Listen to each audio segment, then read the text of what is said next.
燃料がいかなかったので1回エラーが出ています。点火しましたね。おはようございます。アストロ大河改造機のことです。今日はケイキャンインディ727の大きな穴を開けた床に FF ヒーターを取り付けようと思います。これからもキャンピカーの動画を配信していきますので、チャンネル登録お願いします。前回の動画でお伝えしましたが、FF ヒーターを取り付けるため、取り付け面と同じくらいの大きさの穴をこちらに開けておきました。まだ防水処理は一切してませんので、まずはこちらの床板を張り替えた時に塗ったこちらの保護塗料、この断面のところに塗っていきたいと思います。ちょっとこの角の部分がささくれてしまってますので、少し削っておきます。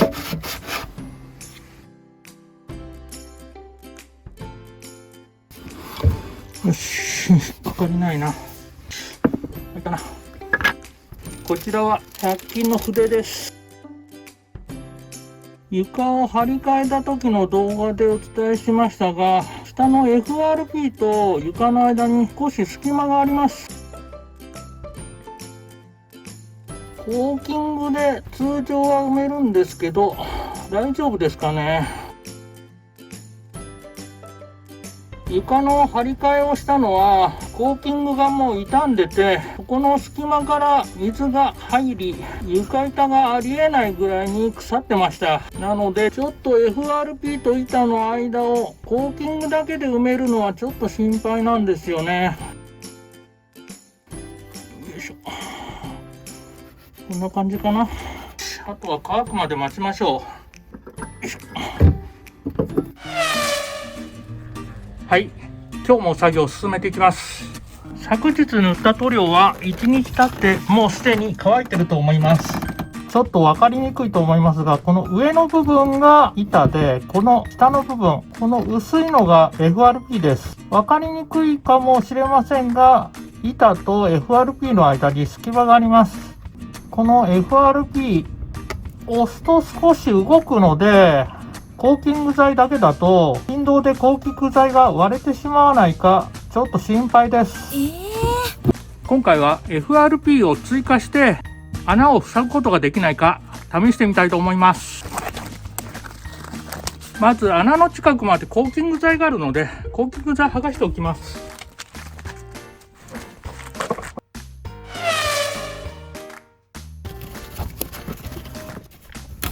よいしょ。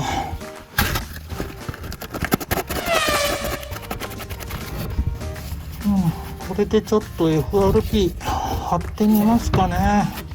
床板と下の FRP をガチガチに固めてもよかったのですが、床板をもしも張り替える時のために床板には貼り付かないようにマスキングしておきます。硬化剤を混ぜたポリベスト資材にガラスマットを浸してから貼り付けようと思ったのですが、うわ、いや落ちました。うわ、いや落ちました。先にガラスマットを貼っていきます。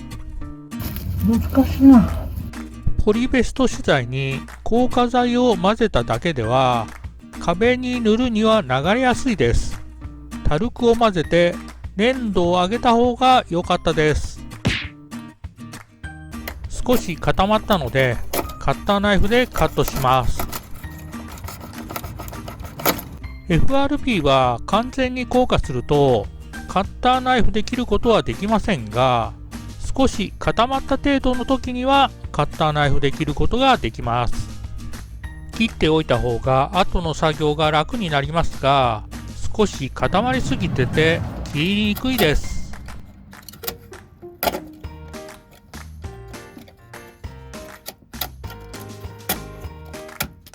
室内側の余分な部分もカットしておきます。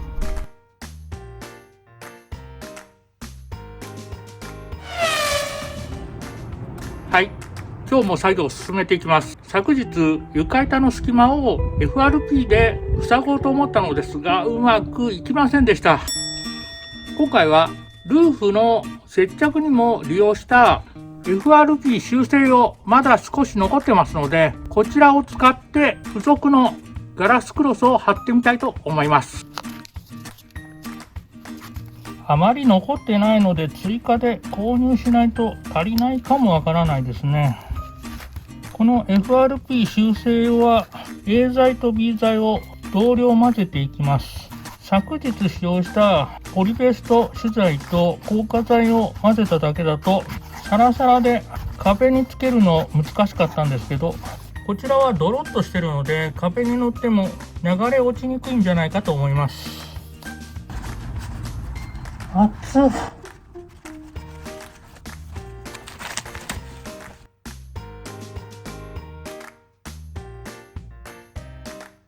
この日は天気良くて、外で作業してたらめちゃめちゃ暑かったです。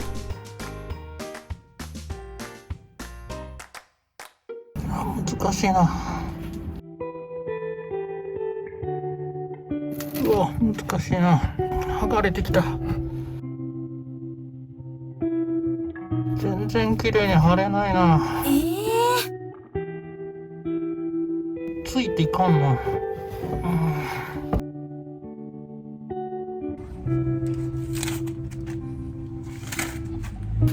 ガラスクロスを貼ろうと思ったんですが、ちょっとうまくできませんね、これ。よいしょ。これも失敗。よいしょ。お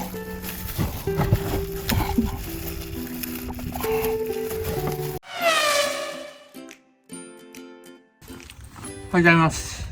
昨日注文しておいた FRP 修正用が届きました。今日は100円ショップでアルミテープを買ってきましたので、少し作戦を変更してもう一度ガラスクロスを貼ってみたいと思います。100円ショップで買ってきたアルミのテープですけど、ちょっと思ったより弱いのでちょっと心配ですね。簡単に破れます。厚さ40ミクロンということですが、以前ダイソーで買ったこちらは厚みが80ミクロンのアルミテープ。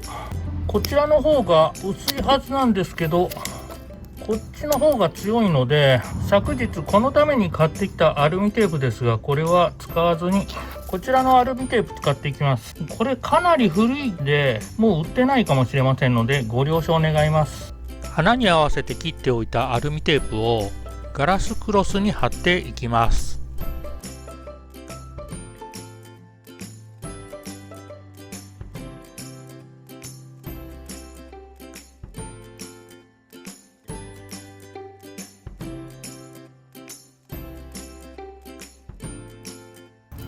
よし、切り離しました。次に FRP 修正用の A 剤と B 剤を同量混ぜていきます。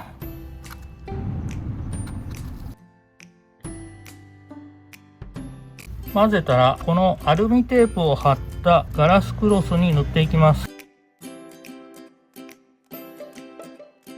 この作戦がうまくいくといいんですけど、ちょっと初めてなのでうまくいくかどうかわかんないです。あとはこれを角の部分に貼っていきます。うまく貼れるかな。こんな感じかな。よしよし、これならいけるかも。1枚目は思った以上に順調に貼れました。2枚目も貼っていきます。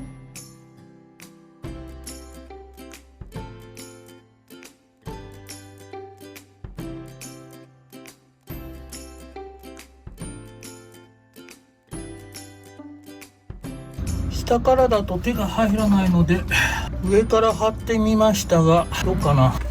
結構汚れます。長袖着てて正解でした。袖も少し汚れてしまいました。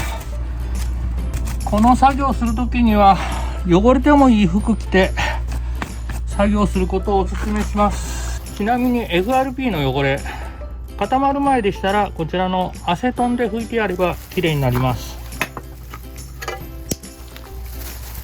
手につくとヒリヒリするので、手につかないように気をつけてください。ベトベトなんですよね、ちょっとつくと。よし、ここれで綺麗になりました。つなぎは基本的に汚れて OK なんですけど、一応落ちますね。床に開けた穴にアルミテープを使って FRP 修正剤のガラスクロスを貼ってみたんですが、後でアルミテープを剥がそうと思ったのですが、完全に固まっててアルミテープを剥がすことができません。まあアルミテープは剥がせないですけど、隙間はしっかり塞ぐことができたので、このままアルミテープを剥がすことなく FF ヒーターの取り付け進めていきたいと思います。新しいパッキンを取り付けます。ここのパッキンは必ず取り付けるときには新しいものにしてください。いつもは取り付けプレートを床に取り付けて、その後 FF ヒーターを下からナットで取り付けるのですが、今回は下からちょっと手が入りにくいところなので、先にこのプレートを取り付けてからプレートごと取り付けたいと思います。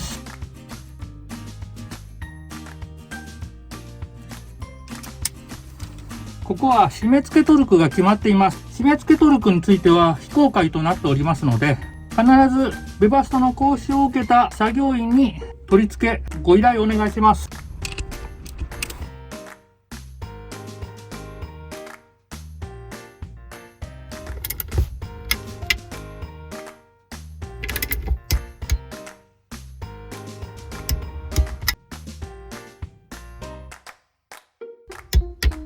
音が分かりにくいかもしれませんが、これです。これで適正トルクです。これで適正トルクに締め付けることができました。先にプレートを取り付けて FF ヒーター本体ごと取り付けた時に後で問題になるのが取り外す時です。 FF ヒーターの修理のご依頼があって、FF ヒーターを取り外す時に困るのが、下から取り外せない向きにクランプがついてたりすることです。例えばこう穴がありますよね。穴があってクランプがここ、もう穴ギリギリのところにクランプがついてたりすると、もう工具が入りません。できたら後で工具が入る向きにクランプを設置していただきたいのと、取り外す時に工具が入るぐらいの大きめの穴を開けて取り付けていただくと後の修理が簡単です。あとは吸気側も取り付けときますかね。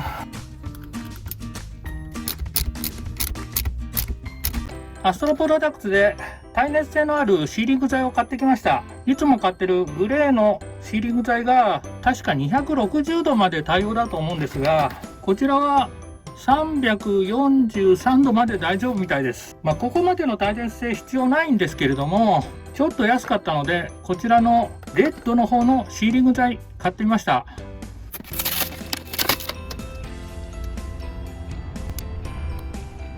うわ、ほんまに赤だ。これ穴開いてないな。ノズルの先をカッターで切りました。では塗っていきます。結構力いるな。こんなもんかな。給油のホースは最初にはめない方が良かったかな。邪魔だな。よ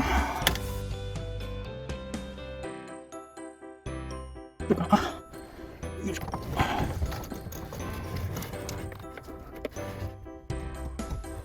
このマスキングテープを剥がしとかない。あとは下穴に合わせて、よし、この辺だな。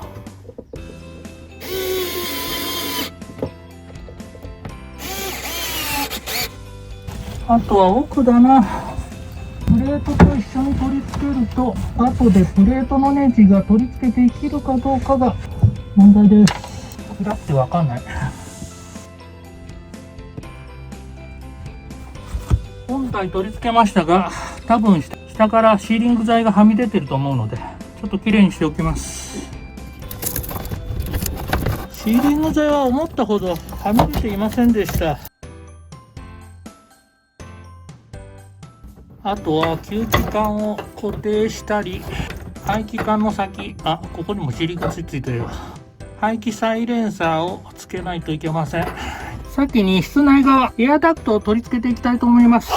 前回の動画でお伝えしたように、ここは L 字のジョイント取り付けて、エアダクトを取り付ける予定です。また少し宣伝させていただきたいんですけれども、この温風用の L 字ジョイントであるとか、エアダクトなど FF ヒーターの部品は NC 福山 .com にて販売しておりますので、どうぞよろしくお願いします。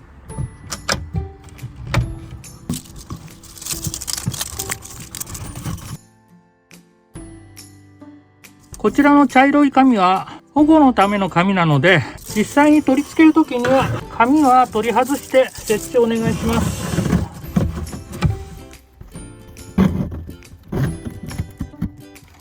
エアダクト用のクランプです。入れ。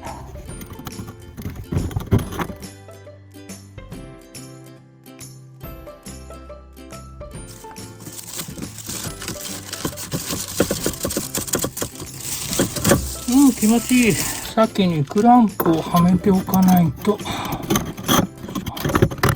し。ここの吹き出し口も向きが変えれるタイプに変えた方がいいかもしれませんね。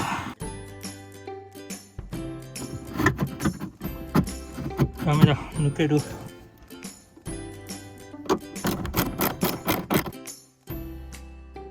よし、抜けない。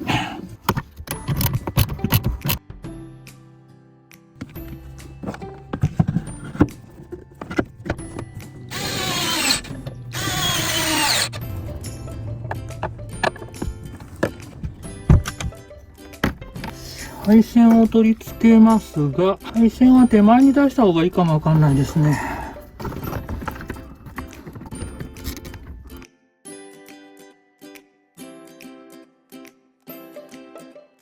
溝のある方をこっちにして、よいしょ。ここのスペースかなり空いてるので、配線はこの辺にまとめておこうと思います。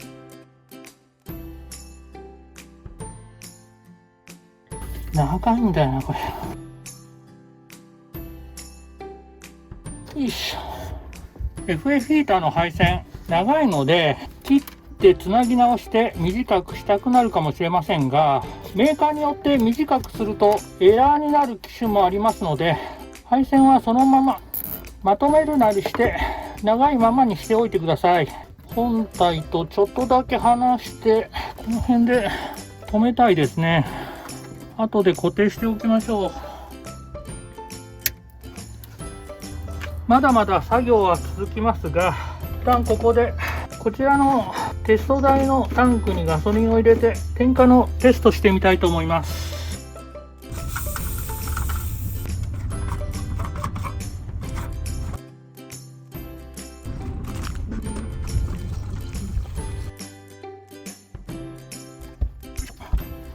この丸缶小さいんで、丸缶も交換しないといけませんね。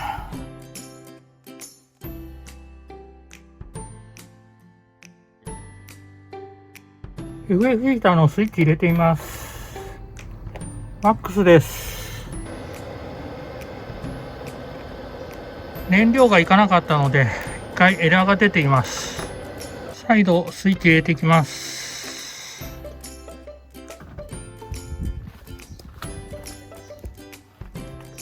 燃料吸い上げてます。点火しましたね。吹き出し口から暖かい風出てきてます。まだ燃料ポンプや排気サイレンサーなど取り付けなきゃいけない部品はいろいろあるのですが、とりあえず本体を取り付けてテストしていましたが、問題なく作動しましたので、配線やスイッチなども問題ないようです。次回はもともとこちらのインディ727はバッテリー1個だけだったのですが、 FF ヒーターを使うとするとバッテリー1個では難しいので、サブバッテリーはこちらに2個取り付けたいと思っております。はい、今回はこちらの軽キャンインディ727にベバスト FF ヒーターの本体を取り付け、テスト台のガソリンタンクをつないでテストしてみました。穴の防水に時間がかかってしまいましたので、取り付けが遅くなりましたが、なんとか本体まで取り付けることができました。この後、車の燃料タンクを下ろして燃料を引き出したり、燃料ポンプの取り付け、排気サイレンサーの取り付けなどありますが、この後は公開できないことが多いので、動画は非公開とさせていただきます。再度お伝えいたしますが、ベバスト社では個人の FF ヒーターの取り付けを禁止しております。取り付けはベバスト正規代理店にご依頼いただきますようによろしくお願いいたします。今回の動画は以上になります。いつもいいねとコメントありがとうございます。これからも頑張って動画配信していきますので、チャンネル登録お願いします。最後までご視聴いただきありがとうございます。次回はサブバッテリーを1個から2個に変更したいと思います。その後持っていたグレーのシーリング剤見つかりました。